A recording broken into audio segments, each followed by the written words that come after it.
ಇವರು ಮಾಡ್ತಾ ಇದ್ದಂತ ಕೆಲಸವನ್ನ ಹೇಳ್ತೀವಿ ಅಂತ ಹೇಳಿದ್ರು ನೋಡಿ. ಧರ್ಮ ಪ್ರಚಾರದಲ್ಲಿ ತೊಡಗಿದ್ದು ಹೆಸರಿಟ್ಕೊಂಡಿದ್ದೇನು ಶರ್ಮಾ ಅಂತ ಹೇಳಿ ಇಲ್ಲಿ ಬಂದು ಆಧಾರ್ ಕಾರ್ಡು ಪ್ಯಾನ್ ಕಾರ್ಡ್ ಮಾಡಿಲ್ಲ, ಪಾಸ್ಪೋರ್ಟ್ ಮಾಡಿಸ್ಕೊಂಡಿದ್ದಾರೆ. ಇವರೆಲ್ಲ ಬಂದು ಇದು ಶರ್ಮಾ ಅಂತಿದ್ದಾರೆ. ಬಟ್ ಮಾಡ್ತಾ ಇದ್ದಿದ್ದೇನು ಮುಸ್ಲಿಂ ಧರ್ಮದ ಪ್ರಚಾರವಾಗಿ ಪ್ರಚಾರವನ್ನ ನಡೆಸ್ತಾ ಇತ್ತಂತೆ ಗ್ಯಾಂಗು. ಪ್ರಚಾರಕ್ಕಾಗಿ ಪಾಕಿಸ್ತಾನಗಳಿಂದ ಹಣ, ಅದೇ ಭಿಕ್ಷುಕರ ದೇಶ ಆಗೋಗ್ಬಿಟ್ಟಿದೆ, ಇವರಿಗೆ ಹಣ ಬೇರೆ ಸಂದಾಯ ಮಾಡ್ತಾರಂತ. ಮನೆಯ ಬಳಿಯೂ ಕೂಡ ಮೆಹದಿ ಫೌಂಡೇಶನ್ ಇಂಟರ್ನ್ಯಾಷನಲ್ ಅಂತ ಬರಹ ಬೇರೆ ಹಾಕೊಂಡಿದ್ದಾರೆ. ಒಳಗಡೆ ಶರ್ಮಾ ಅಂತೆ, ಹೊರಗಡೆಗೆ ಬರಹ. ಮನೆಯಲ್ಲಿ ಗೋಹರ್ ಸಾಹಿ ಹೆಸರಿನ ಮುಸ್ಲಿಂ ಧರ್ಮಗುರುವಿನ ಫೋಟೋ ಇಟ್ಕೊಂಡಿದ್ದಾರೆ. ಅಲ್ಲಿ ಕಾಣಿಸ್ತಾ ಇದೆ ನೋಡಿ. ಯೂನಿಸ್ ಅಲ್ ಗೋಹರ್ ಧಾರ್ಮಿಕ ಗುರುವಿನ ಪ್ರವಚನವನ್ನ ಆಲಿಸುವಂತೆ ಪ್ರಚಾರವನ್ನ ಮಾಡ್ತಾ ಇದ್ರಂತೆ. 10 ವರ್ಷದಿಂದ ಇಂಡಿಯಾ ದೇಶದಲ್ಲಿ ಇದ್ರು ಅಂತ, ಇಂಡಿಯಾನಲ್ಲಿದ್ದರು. ಅವರು ಬೆಂಗಳೂರಿಗೆ ಬಂದು 1 ವರ್ಷ ಆಗಿದೆ.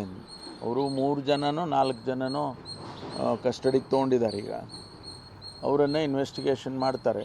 ಅವ್ರನ್ನ ಯಾತಕ್ಕೆ ಬಂದಿದ್ರು, ಹೆಂಗೆ ಬಂದರು, 1 ವರ್ಷದಿಂದ ಬೆಂಗಳೂರಿಗೆ ಬಂದರು. ಒಂದು ವೇಳೆ ಅವರು ಗೊತ್ತಿಲ್ಲ ನನಗೆ ಡೆಫಿನೆಟ್ ಇನ್ಫಾರ್ಮೇಷನ್ 10 ವರ್ಷದಿಂದ ಇದ್ದರು ಅಂತ ಒಂದು ಇನ್ಫಾರ್ಮೇಷನ್ನು.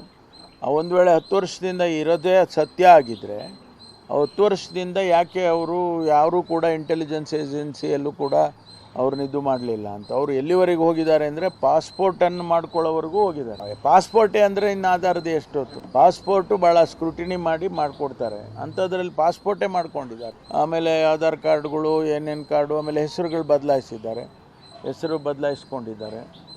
ರೆಸ್ಟೋರೆಂಟೋ ಏನೋ ನಡೆಸ್ತಾ ಇದ್ದಾರೆ ಅಂತ, ನಾವು ನಡೆಸ್ತಿದ್ರು ಅಂತ ಹೇಳಿದ್ದಾರೆ. ಅದರಿಂದ ನೋಡೋಣ, ಅದು ಇನ್ನು ಫರ್ದರ್ ಇನ್ವೆಸ್ಟಿಗೇಷನ್ ಆದಮೇಲೆ ಏನು ಇನ್ಫಾರ್ಮೇಷನ್ ಬರುತ್ತೆ ಅಂತ ನೋಡೋಣ. ಪಾಕಿಸ್ತಾನ ಪ್ರಜೆಗಳು ಅನಧಿಕೃತವಾಗಿ ಬೆಂಗಳೂರಿಗೆ ಬಂದಿದ್ದಾರೆ ಅನ್ನೋ ಮಾಹಿತಿ ಮೇಲೆ ನಿನ್ನೆ ಜಿಗಣಿ ಪೊಲೀಸ್ ಠಾಣಾ ವ್ಯಾಪ್ತಿಯಲ್ಲಿ ಬರುವಂತಹ ಮಾಸ್ತನಹಳ್ಳಿ ಬಳಿ ಇರುವಂತಹ ಅನ್ನಗ ಬಡಾವಣೆಯಲ್ಲಿ ರೈಡ್ ಮಾಡ್ತಾರೆ. ಅಂದ್ರೆ ನೇರವಾಗಿ ಬಂದು ಪರಿಶೀಲನೆ ಮಾಡ್ತಾರೆ. ಅಲ್ಲಿ ಖಚಿತ ಮಾಹಿತಿ ಮೇಲೆ ಇಬ್ಬರು ಒಂದು ತಪ್ಪು ಮಾಹಿತಿಯನ್ನ ಕೊಡ್ತಾ ಇರ್ತಾರೆ. ಅಂದ್ರೆ ಎಲ್ಲ ಒಂದ್ ಕಡೆಗೆ ಮೊದಲು ಮನೆಯಲ್ಲಿದ್ದಂತಹ ಶರ್ಮಾ ಇರ್ಬೋದು ಅಥವಾ ಆಶಾರಾಣಿ ಅಂತೇಳಿ ಇವರಿಬ್ಬರ ಒಂದು ಆಧಾರ್ ಕಾರ್ಡ್ಗಳನ್ನ ಕೇಳಿದಾಗ ಪಾಸ್ಪೋರ್ಟ್ ಇರ್ಬೋದು, ಆಧಾರ್ ಕಾರ್ಡ್ ಅನ್ನು ತೋರಿಸಿ ನಾವು ಇಲ್ಲೇ 6 ವರ್ಷಗಳಿಂದ ವಾಸ ಮಾಡ್ತೀವಿ ಅನ್ನೋ ಮಾತನ್ನ ಹೇಳ್ತಾರೆ. ನಾನು ನೇರವಾಗಿ ಬಡಾವಣೆ ದೃಶ್ಯ ತೋರಿಸ್ಬಿಡ್ತೀನಿ. ಈಗಾಗಲೇ ಅಂದ್ರೆ ಅನಗ ಬಡಾವಣೆ ಒಳಗಡೆ ವಿಲ್ಲಾದಲ್ಲಿ ಒಂದು ಮನೆಯನ್ನ ಮಾಡಿಕೊಂಡು ಇಲ್ಲೇ ಅವರು ಸುಮಾರು 2018ರಿಂದನೂ ಸಹ ವಾಸ ಮಾಡ್ತಿರೋ ಅನ್ನೋ ಮಾಹಿತಿ ಪೊಲೀಸರಿಗೆ ಕೊಟ್ಟಿರುವಂತದ್ದು. ಅಂದ್ರೆ ನಾವು ಮೊದಲಿಗೆ ಪಾಸ್ಪೋರ್ಟ್ ಇರ್ಬೋದು, ಆಧಾರ್ ಕಾರ್ಡ್ ಇರ್ಬೋದು, ಎಲ್ಲವನ್ನು ಸಹ ನಿನ್ನೆ ಪೊಲೀಸರಿಗೆ ತೋರಿಸ್ತಾರೆ.